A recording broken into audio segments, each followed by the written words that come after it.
통신의 관점에서 두 파동 패킷의 상태를 구별하기 위해 스핀을 도입해보죠. 이는 정보 전달을 위한 물리적 특성으로 두 큐빗의 상태를 구분하는 데 사용됩니다. 아래 보이는 푸사이 플러스 얽힘을 우리가 생성해내고 이 두 입자 중 하나를 측정해 그 상태를 확정짓는다면 나머지 입자의 상태는 이 파동 함수를 따를 겁니다. 사실 측정 전에 분리된 두 입자가 어떤 상태에 있었는지는 결코 알 수 없습니다. 다만 매우 높은 확률로 두 입자의 상태가 서로 반대로 관측된다는 사실에 기반해 왼쪽 입자가 특정 상태로 변하면 오른쪽 입자는 반드시 그 반대의 상태에 있을 것이라고 유추할 수밖에 없습니다.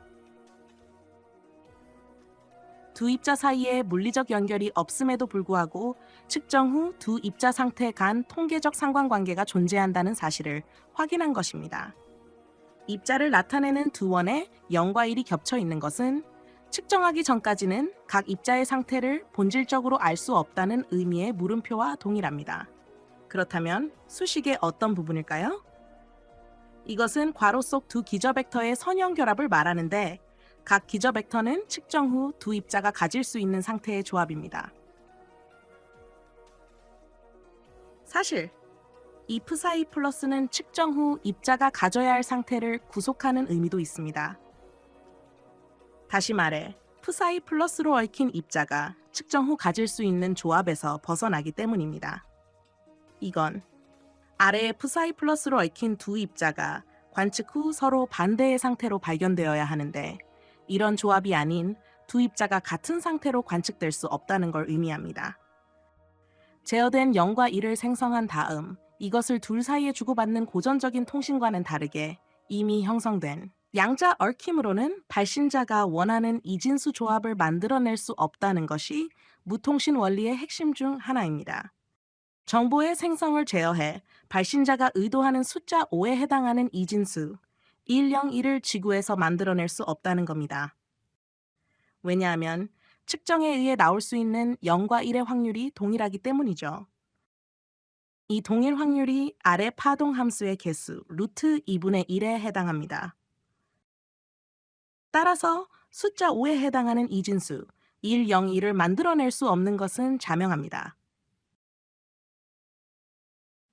어쩌면 이미 결정돼 있던 양쪽의 상태가 측정 때문에 튀어나온 것일 수도 있습니다.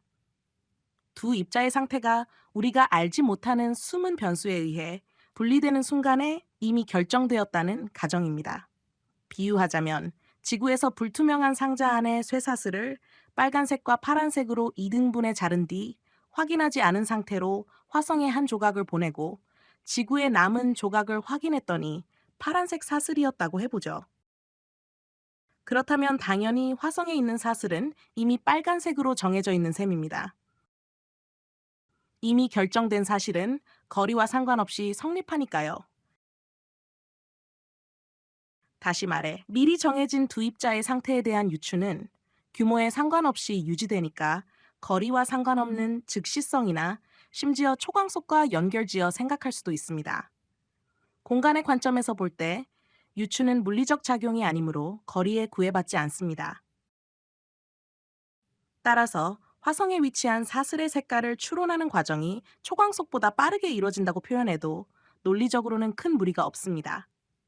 그러나 이 유추는 두 객체 사이의 통신에 필요한 어떠한 수단도 제공할 수 없습니다. 왜냐하면 이미 결정된 두 입자의 상태는 제어가 불가능해 발신자가 원하는 0 또는 1을 생성해낼 수 없기 때문입니다. 그러나 두 입자의 상태가 숨은 변수에 의해 이미 결정되었다는 가정은 이후에 연속된 실험들에서 부정되었습니다.